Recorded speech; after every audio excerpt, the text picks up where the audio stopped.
Merhaba, hoş geldiniz. Almanya'da yabancılar için tehlike çanları çalıyor mu? Bu videomun konusu bu. Sakın sonuna kadar izlemeyi atlamayın. Bu videoda çok önemli detaylar var. Kısa bir süreliğine Almanya ABC'sine ara veriyoruz. Çünkü seçim dönemi malum. Bazı önemli ayrıntıları bu ABC'yi bir yana bırakarak anlatmam lazım. Seçim döneminden sonra tekrardan veya seçim dönemiyle birlikte ABC maddelerine devam edeceğiz. Şimdi ben neden böyle bir video çekmeye karar verdim? Bildiğiniz gibi çok yakın bir zamanda Almanya'da 2025 genel seçimleri yapılacak. Koalisyonun parçalanmasıyla birlikte Almanya yeni bir arayışta. Dünya konjonktürü çok zor bir durumda. Almanya'nın durumu da refahı çok yüksek olmasına rağmen çok da kolay bir durumda değil. Neden böyle? Çünkü Amerika Birleşik Devletleri 100 yıldan beri, hatta daha uzun bir zamandan beri yaptığı gibi Almanya'nın üzerine oynamaya devam ediyor. Ama bu konuya videonun en sonunda değinmek istiyorum. Bu yüzden videonun sonunu da lütfen atlamayın. Yabancılar için neden tehlike çanları çalıyor Almanya'da? Şimdi bunu bir şekilde anlatmaya çalışacağım size.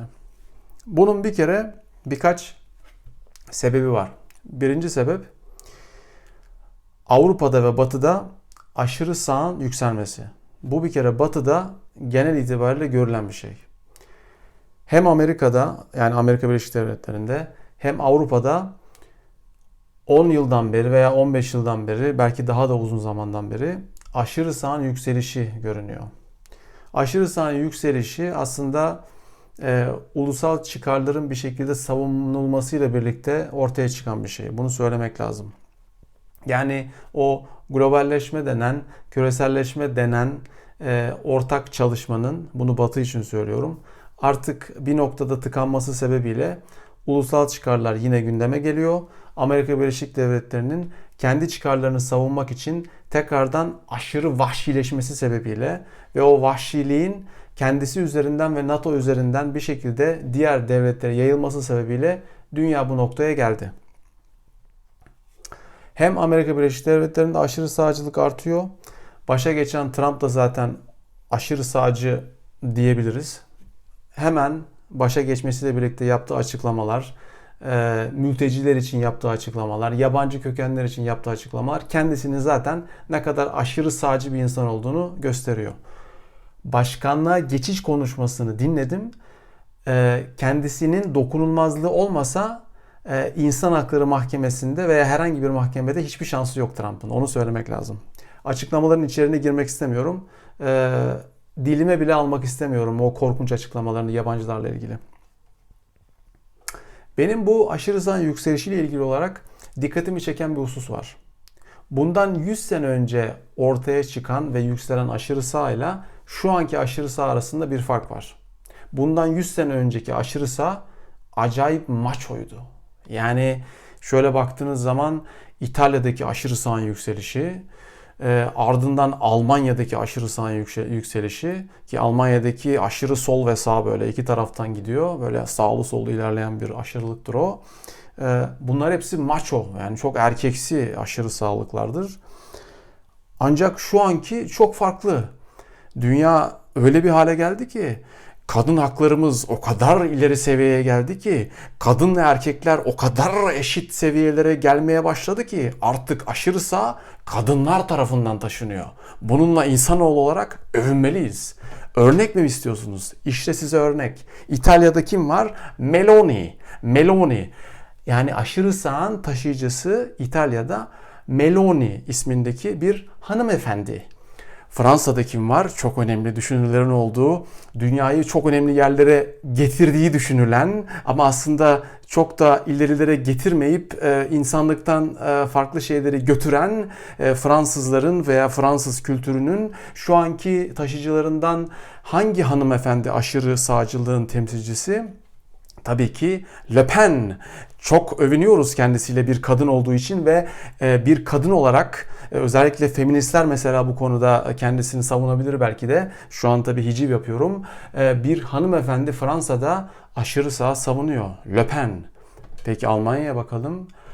Düşünürlerin ve yazarların, filozofların ülkesinde şu an aşırı sağ savunucusu kim? Tabii ki Alice Weidel. Alice Weidel Almanya'da da, İtalya'da da, Fransa'da da, yani Avrupa'nın bu üç ayağında da aşırı sağ temsilcileri hanımlar. Helal olsun hanımlara, helal olsun insanlığa, helal olsun insanoğluna diyoruz. Bunu kutluyoruz hep birlikte. Almanya özelinde çok enteresan bir şey var bu aşırı sağın yükselmesinde. Tabii belli bir noktadan sonra aşırı sağın yükselişi durdurulamayacağı için, neden durdurulamayacağına çok girmek istemiyorum. Çünkü o videonun kapsamını biraz aşar. Aşırı sağ kapsamındaki parti Almanya'da 3 harfli olan AfD veya Almanca telaffuzuyla AfD. Bu AfD'nin oylarını kaptırmamak için veya oyların ona kaçmasını engellemek için geleneksel partilerden olan Hristiyan Demokratlar, CDU ve onun kardeşi CSU, bunlar Hristiyan Demokratlar ve Hristiyan Sosyaller olarak geçiyor. Özellikle CDU yani Hristiyan Demokratlar şöyle bir taktiğe başvurdular. Madem ki sağ olanlar aşırı sağa kaçıyor, bunları yakalamak lazım. Peki bunları nasıl yakalarız? Kendimizi aşırı sağda konumlandıralım. Hristiyan demokratların başındaki şu an Merz, ki kendisi erkektir, o da maço geleneğini savunarak açıklamalarını iyice sertleştirerek kendini aşırı sağa doğru konumlandırmaya başladı. Ki bu Almanya'da bir ilk. Hristiyan demokratlar hiçbir zaman kendilerini aşırı sağ olarak konumlandırmamışlardı. Bu Merz'e ben kişisel olarak da zaten takığım. Ama ben tabii nesne olarak şimdi size bunu anlatmak istiyorum. Sonuçta öznel yorumumun burada bir etkisi olmaması gerekiyor. Merz yabancı kökenlilerle ilgili ve hatta daha da özelinde Arap kökenli ve Almanya'da yaşayan insanların çocuklarıyla ilgili şu kelimeyi kullandı. Onlar için paşalar dedi. Şimdi tabii Türkiye'de paşa kelimesinin kullanımı genelde nötrdür. Ama Batı ülkelerinde paşa kelimesinin kullanımı pek nötr bir kelime değildir. Onu söyleyelim. Yani bu bir unvanla alakalı bir şey değil Almanya'da veya Fransa'da kullanıldığı zaman. Bu genelde argo olarak kullanılan ve genelde dalga geçmek için kullanılan bir kavram. Sözlüklere baktığınız zaman zaten batıdaki anlamını şöyle görüyorsunuz. İşte hanımlar tarafından bir şekilde övülen, kendisini işte onların sözleriyle, övgüleriyle bir şekilde pohpohlandıran erkek figürüne paşa deniyor. Onları bu kelimeyle tarif ederek onlarla alay etti Merz. Şimdi Merz'ten ben bir tane örnek verebiliyorum size. AfD'den örneğin sonu gelmez. Dolayısıyla bu videoda saatler sürebilir. AfD'de yabancı kökenlerle ilgili, başka ülkelerden gelen insanlarla ilgili çok ciddi insan hakları suçu ifadeleri kullanılmıştır. Bunların hepsi zaten insan hakları suçu. Onu da söylemek lazım. O örneklere girmiyorum. O örneklere girersek bu videonun sonu gelmez. Şimdi söylemek istediğim şey şu. Almanya özelinde bu AfD'ye giden oyların ve devamlı artması beklenen oyların kaçmasını engellemek ve kendisini kurtarmak için bu Hristiyan demokratlar şimdi söylemlerini aşırılaştırmaya başladılar. Özellikle daha birkaç gün önce bu göç politikası ile ilgili olarak iyice sertleşmeye başladılar. Bu sertleşmede de AfD ile birlikte parlamentoda birlikte oy kullandılar. Yani politikanın sertleşmesi, sınırların daha sıkı kontrol altında alınması ve bir şekilde Alman Anayasası'na aykırı hareket etmek adına bir yasa tasarısına gitmek istediler. Bu yasa tasarısı ucundan onaylanmadı. Diğer partilerin bir şekilde oylarının daha çok olması sebebiyle Hristiyan demokratların istediği olmadı. Ve AfD'nin de istediği olmadı. Tabii insanların kafasında şöyle bir soru işareti oluyor. AfD ile Hristiyan demokratlar acaba seçimlerden sonra koalisyon kurabilir mi? Yani bu soru işareti insanların kafasında oluştu. Çünkü daha önce hep söylenen şuydu. Hangi parti olursa olsun AfD ile biz koalisyon yapmayız. Onlarla işbirliği yapmayız deniyordu. İlk defa Hristiyan Demokratlar bunu kıracak gibi gözüküyor ve parlamentoda seçimlerden sonra AfD ile bir koalisyon, bir işbirliği yapabilir gibi gözüküyor. Peki bunun toplumdaki karşılığı ne? Almanya'daki günlük yaşam için bunun karşılığı ne olabilir? Bizi neler bekleyebilir Almanya'da? Şimdi bir kere şunu söyleyelim. Parlamentoya çok önemli sayıda milletvekiliyle birlikte AfD'nin girmesini bekliyoruz. Bunlar girdikten sonra zaten AfD'nin somut pek bir şey yapacağını beklemiyoruz. Yani AfD'nin zaten varlığı ne istemediğini bilmek ve ne istediğini bilmemek üzerine kurulu. Yani bu tip yapılar zaten dünyanın birçok yerinde var. Onlar ne istediklerini bilmiyorlar ama ne istemediklerini biliyorlar. İstemediklerine devamlı saydırıp oyları topluyorlar. Yani başka bir siyasi faaliyet yok. Siyasi etkinlikleri bunun üzerine kurulu. Saydıralım, sövelim, aşağılayalım, insan haysiyetiyle oynayalım. Toplumun ana akımını blok halinde tutalım. Oylarını mümkün mertebe orada almaya çalışalım. Amaç bu. Onun dışında somut olarak siyasette ve toplumun günlük yaşamına katkı sağlayacak bir politikalarının olmasını beklemiyorum açıkçası. Peki insanlar açısından neler olacak? Zaten biliyorsunuz daha önceki videolarımda da paylaştım. İnsanların Almanya'da birbirleriyle politika konuşmaları iyice sıkıntı olmaya başladı. Toplum içerisindeki kutuplaşma çok arttı.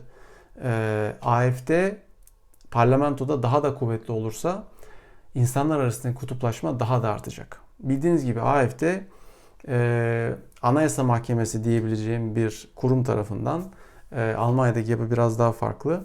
Anayasayı koruyan kurum diyelim. O kurum tarafından takip edilen bir parti. Yani Almanya'da eğer kapatılmaya yakın bir parti varsa en yakın parti AfD'dir. Onu bir kere söyleyelim. Kapatılır mı, kapatılmaz mı onu bilmiyorum. Ancak takip edilen bir parti. Hatta gençlik örgütü çok tehlikeli olduğu için partinin kendisi gençlik örgütüyle bağlantısını kopardı. Yani kendisi için tehlike olacağını fark etti. Gençlik örgütüyle bağlantısını koparttı. Yani oradan hesap edin ve kendine uygun daha ılımlı bir gençlik örgütü kurmaya karar verdi. Hatta çalışmaları da başladı bildiğim kadarıyla. Şimdi bütün bunları söyledikten sonra toplum içerisindeki gerginliğin daha fazla artacağını ve yabancı kökenler için daha olumsuz bir dönemin başlayacağını söyleyebiliriz. Bunun nerelere gidebileceğini kafanızda canlandırabilirsiniz. Yani yabancı kökenler için belki ayrımcılığın artması, onlara yönelik sözel saldırıların artması, farklı farklı konular, belki vizeler konusunda çalışma izinlerinin kısıtlanması. Biliyorsunuz Deutsche Welle'nin haberinde remigrasyon kavramı tersine göç olarak çevrildi.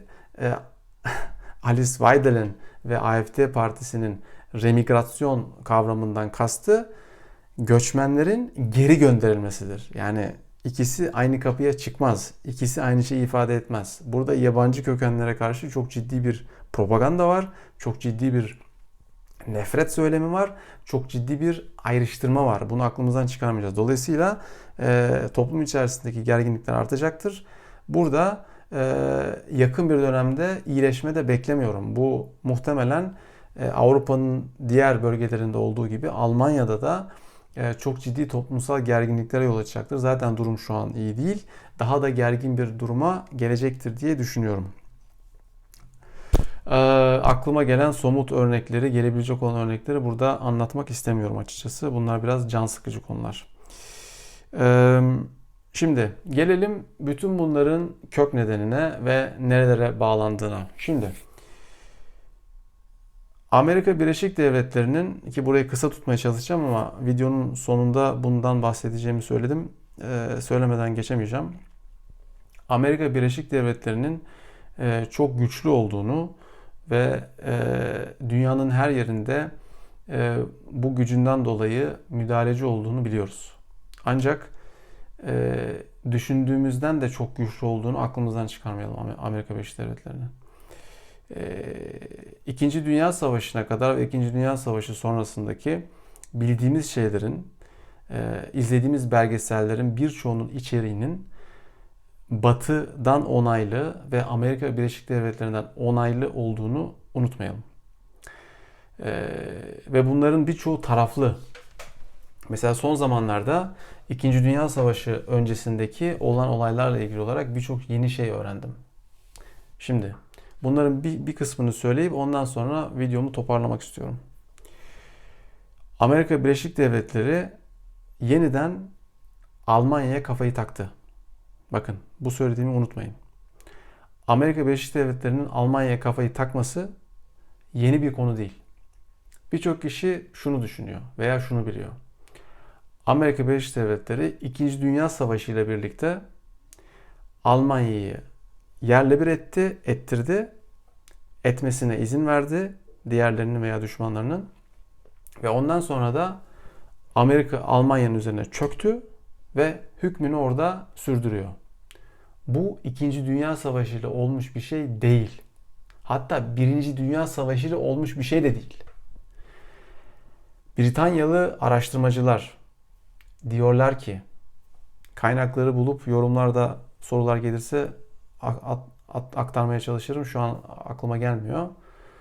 1890'lı yıllarda Amerika Birleşik Devletleri ile İngiltere, yani Büyük Britanya anlaşma yaparlar. Bu gizli bir anlaşmadır. Bu anlaşmanın içeriği şudur. Biz ne yapıp edip Almanya'yı yok edeceğiz veya biçeceğiz. Budur amaç. Amerika Birleşik Devletleri'nin 1. Dünya Savaşı'ndaki müdahalesinden neredeyse hiçbirimizin haberi yok. Amerika Birleşik Devletleri 1. Dünya Savaşı'nda müdahale etmeseydi 1917'de Almanya savaşı kazanacaktı ve Osmanlı İmparatorluğu da o savaşı kazanacaktı. Kazanmış sayılacaktı. O uzmanların araştırmasına göre söylenen şudur. Amerika Birleşik Devletleri olmasaydı 1. Dünya Savaşı'nı Almanya kazanacaktı. Hiçbir zaman Versay Anlaşması imzalanmayacaktı. Versay Anlaşması imzalanmadığı için Almanya aşağılanmayacaktı. Haysiyetiyle oynanmayacaktı. Hiçbir zaman Nazi dönemi yaşanmayacaktı ve hiçbir zaman da 2. Dünya Savaşı çıkmayacaktı. İnanılmaz değil mi? Ama bunların hepsi oldu. Alman düşmanlığının 2. Dünya Savaşı ile başladığını düşünüyorsunuz değil mi? Yok. Kaziye-i Anha öyle değil. Amerika Birleşik Devletleri'nde 1917'de resmi merciler tarafından ülkenin içerisinde propaganda yapılıyor. Almanya'ya karşı. Almanlara nefret söylemleri yayılıyor. Almanlara barbar Hunlar deniyor.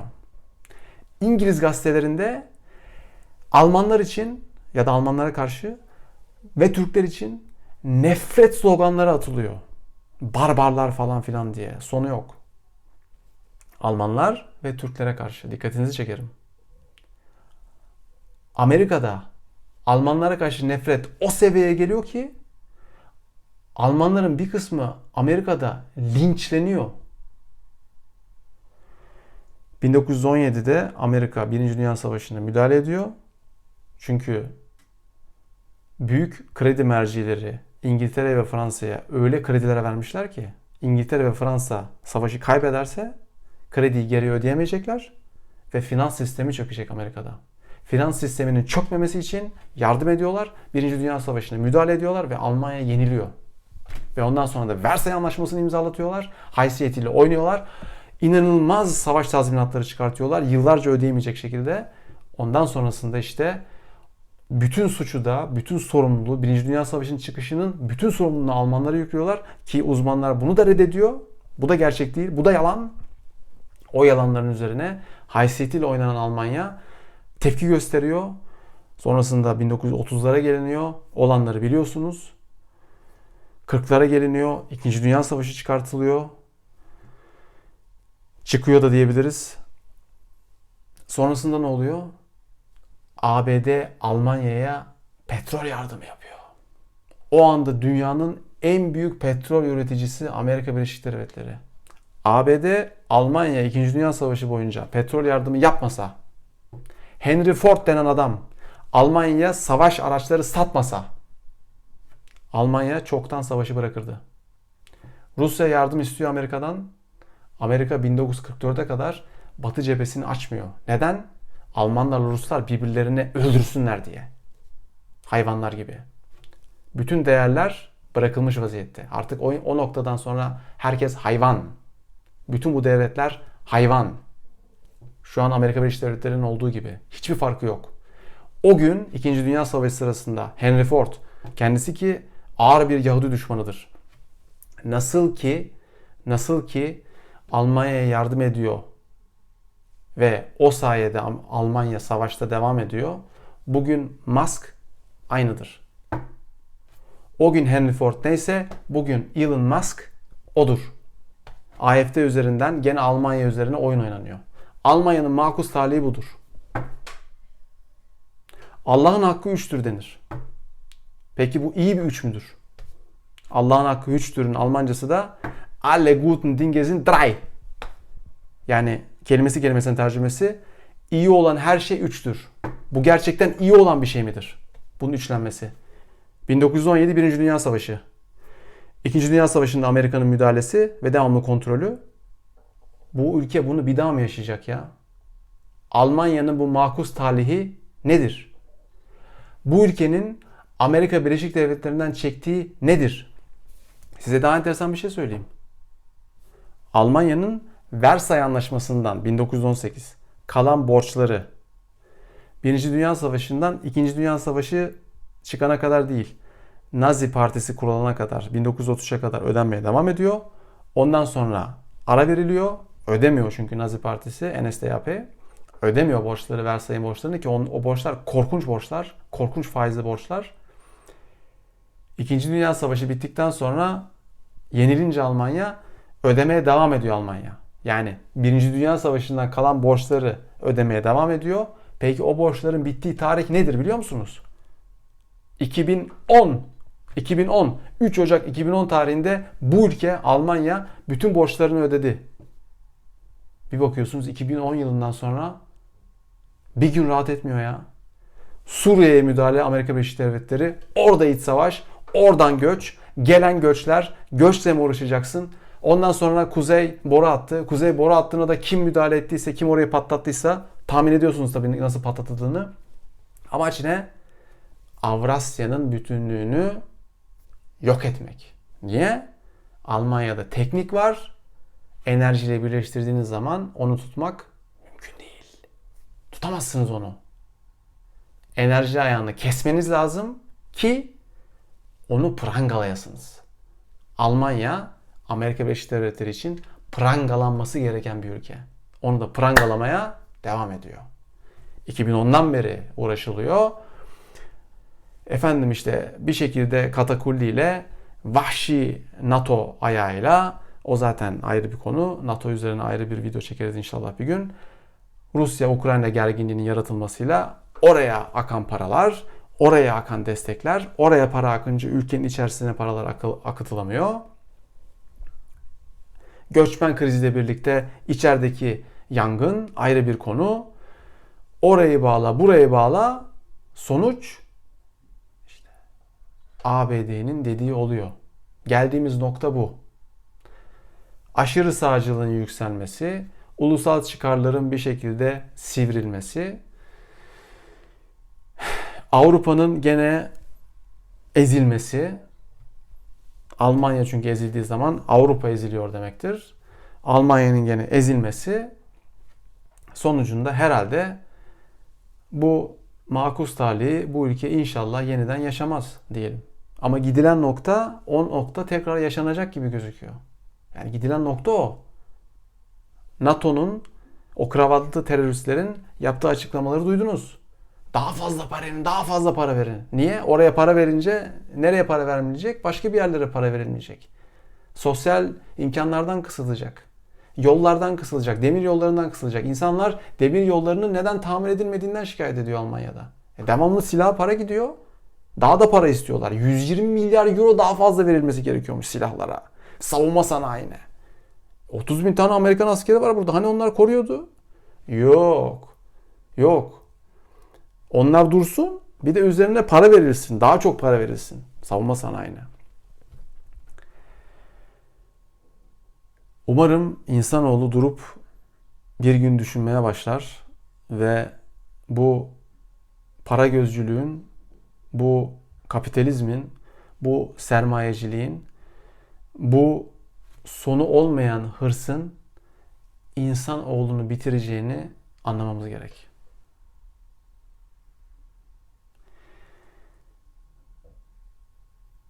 Son olarak planımda yoktu ama şu konuşmayla bitirmek istiyorum.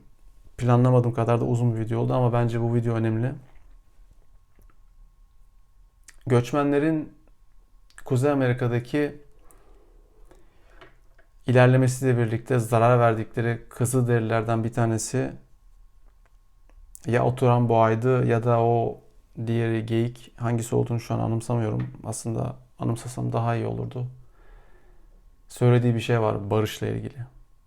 Dünyada barışın tesisiyle ilgili şunu söylüyor o Kızılderili. Barışa ulaşmak için 3 mertebe vardır. Birinci mertebe insanın ruhunun içindeki barıştır. Bu barış olmadan ikinci mertebeye geçilemez. İkinci mertebe insanın çevresiyle ve içinde yaşadığı toplumla olan barışıdır. Üçüncü mertebe ise kendisini kainatın bir parçası olarak görmesi ve kendisini kainatın bir parçası olarak gördükten sonra kainatın merkezinin her yer olduğunu fark etmesi ve kendisinin de o merkez olduğunu anlamasıdır. Ancak bu mertebelere ulaşmak için temel şart ilk mertebenin olmasıdır. O ilk ruhtaki barış olmadan diğer mertebelere ulaşılamaz. Umarım insanların çoğunluğu o ruhlarındaki barışa bir gün ulaşır. Umarım bu video sizin için bilgilendirici olmuştur. Biraz ağır bir video oldu biliyorum. Ama gene de gerekli olduğunu düşünüyorum. Bir sonraki videomda görüşmek üzere diyorum. Kendinize çok iyi bakın.